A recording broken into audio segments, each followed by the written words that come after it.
We actually have some sane judges deciding that Donald Trump has to face his January lawsuits and that he is not immune to fomenting an insurrection against the United States just because he's a president at the time.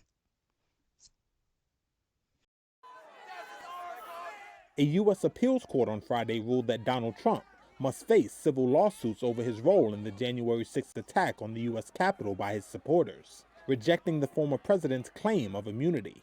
The unanimous decision by a 3-judge panel in Washington, D.C., found that Trump was acting in his personal capacity as a presidential candidate when he urged his supporters to march to the Capitol on the day of the riot in 2021.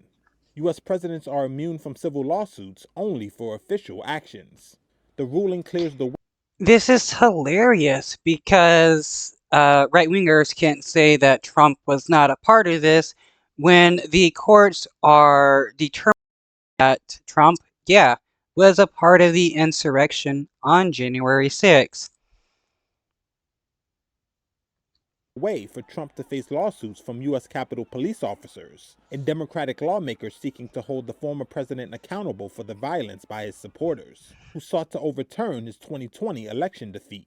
The decision only focused on whether Trump could be sued and said nothing about the merits of the cases themselves. A Trump spokesperson on Friday called the ruling, quote, limited, narrow, and procedural, and said Trump was acting on behalf. If Trump does get convicted of fomenting an insurrection on January 6th, he needs to be put in prison until life. Of the American people on the day of the attack. The case is one of several civil and criminal challenges facing the frontrunner for the Republican presidential nomination, who wants a rematch with the Democratic President Joe Biden.